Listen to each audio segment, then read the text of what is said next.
we've had a full week of training, which was nice. It's the first time in, I think, I don't know, a month and a half where we could get back to a regular Tuesday, Wednesday, Thursday, Friday build up, and that was nice because we could work on some things that we've needed to push and kind of get back to some of the principles that have given us success up until this point.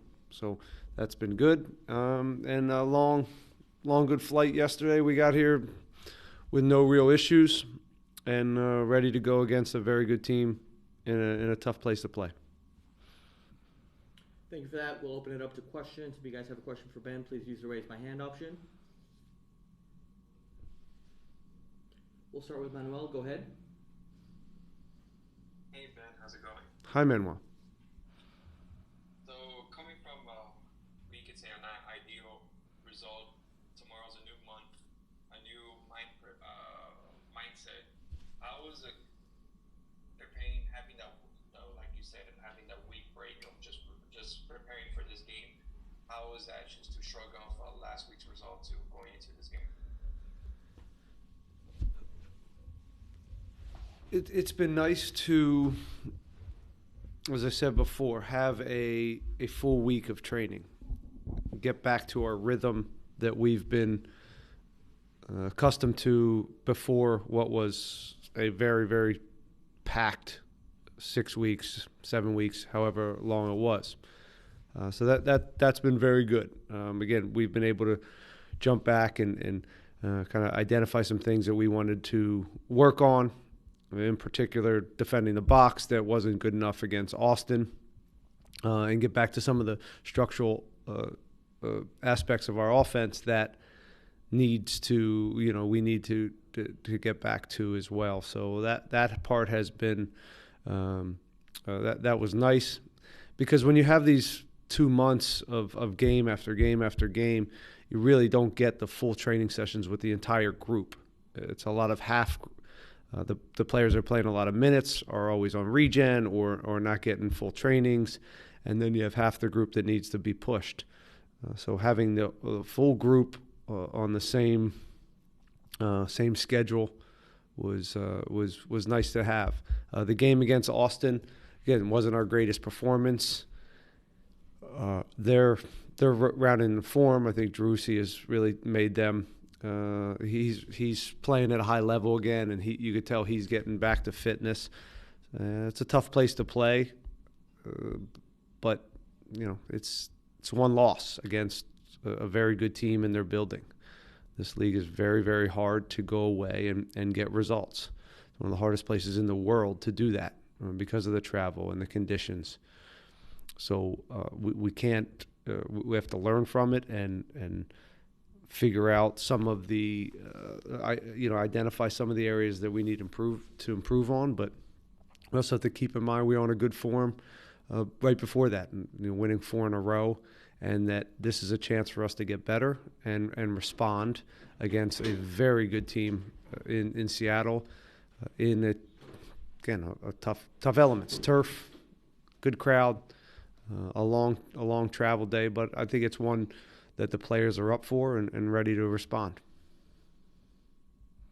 Yeah, I think you hit the nail on the point. It could be just a small hiccup on for last week's match. But going on this week, Lumen Field, Seattle, that is not really an easy place for away teams to get a result. Why do you think is that? Knowing that you've been there as a player and now as a coach, why do you think it's for teams it's hard to get a result at Lumen Field? Well, first off, they're one of the most talented teams in the league every year, and they continually make good choices, I think, on players, personnel. They're well coached. They got a great fan base. The turf isn't ideal for opponents coming in here. Travel, so it's again, I think it starts with that they're a very good team. And they have good players and game changers, and it's a great organization. And they've been that way since they've come into the league. And this year is no difference. I know the results haven't been perfect for them, but I don't feel bad for them. I look at their roster. It's still a very, very impressive group, in particular attacking core.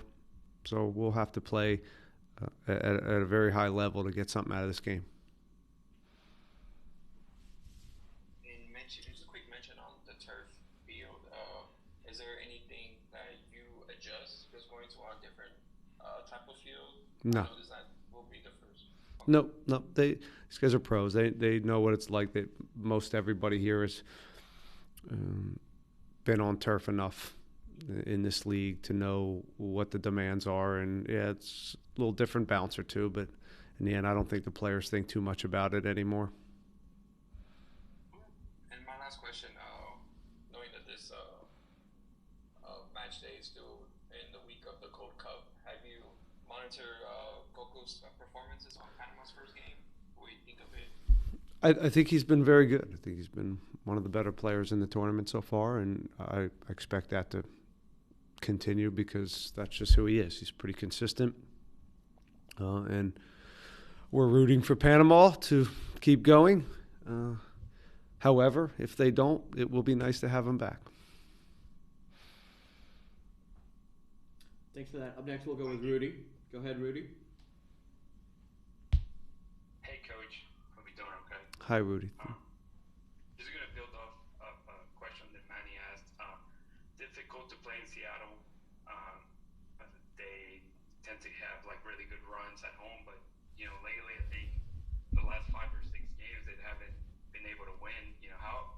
How can you maybe help, or how can you approach this game knowing that they're on their heels a little bit, maybe trying to get a win, but also knowing that the history of Houston just going to Seattle has been a difficult one just to get a point in Seattle. Well, we can't control them and their emotional levels or where they're at, and that's not necessarily our concern. We can concern ourselves with a game plan and prepare our players to have success, and being clear on what we need to do, the roles, set pieces, give them an idea of what this game looks like, and how to prepare them, and that's all we can do. I guess last one for me, just regarding, you guys played a ton of games in June. There's way more games in July coming up as well for you guys. Rotation, is that something that you mentioned against Austin? Maybe you could have helped the team be maybe a little bit more refreshed in some aspects. Is that something that you take into consideration, maybe this game or the games to come, just with the track of so many games? No, Rudy, I think we have managed that pretty well for the most part this season. I think we've changed. We have not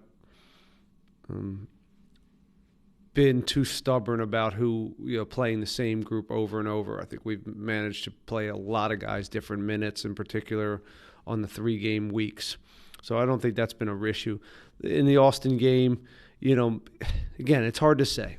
There's Austin played the same group. They had 3 games in a week too, so it was 2 tired teams. I thought they just were sharper, and the problem with Austin, when I look back on it, wasn't necessarily fatigue as much as it was we just didn't. I just didn't think we followed kind of the game plan or got into the structure in offensively or defensively in the way that we usually do. I think we just were a little bit rogue and we're very improv on the day, and they took advantage of it. So, and we also just didn't box defend. I mean, structure was fine, a lot of services, and we're there in good spots. We just didn't defend the box like we usually do, and that's just that's something we've worked on this week to kind of fix. So, but yeah, it will continue. We have this game. We have Kansas City come in, and another 3 in 1 week. Everybody's in the same boat because of this League's Cup. Has been jammed in there, and we've had the bye weeks. There's just a lot of games. So, yes, managing that with fresh bodies, and I actually like it because you put in new guys that haven't gotten a lot of minutes, and they help you out. It's great for team chemistry. It's great for a coach to see some of these players that you're going to need to rely on throughout the year and also make decisions for the future on who's going to be a part of the club. Thanks, Coach. Best of luck on Saturday. Thank you. Up next, we'll go with Joey. Go ahead.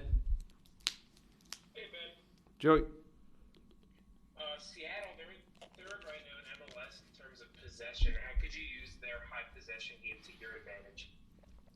Obviously, transition moments come into play. They're going to have the ball. We need to be careful. We have to understand that they will have possession. They have really good players that are comfortable on the ball, and the midfield, the central midfield, is as good as anybody's in the league. But within that, and allowing them at times to have the ball, we still have to make them uncomfortable, and it's got to be a balance. And then in transition, any team that has possession on you, it opens up transition moments, and making sure we have the right team out there and make the right decisions on when those opportunities come, that we're ruthless in those moments. And if not, then we get a little possession of our own. And those are just decisions that the players have to make within the game. With teenage Déjame and a Chara on the injury list, is there any updates on how they're recovering? Well, both were significant injuries. Charles was an ACL, and teenage had a fracture in the leg, so ankle leg.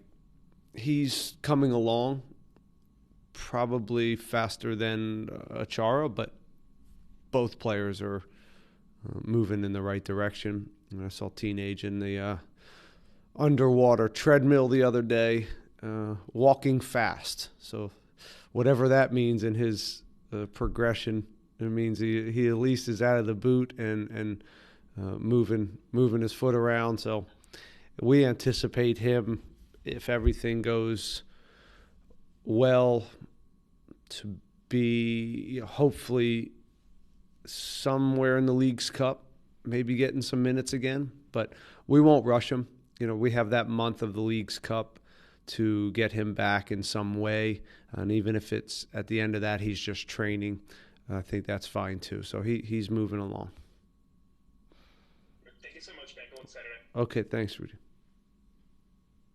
All right, guys, anything else for Ben before we wrap up? All right, we'll call it with that. Thanks for joining us, everyone. Media resources will be available later today. Good.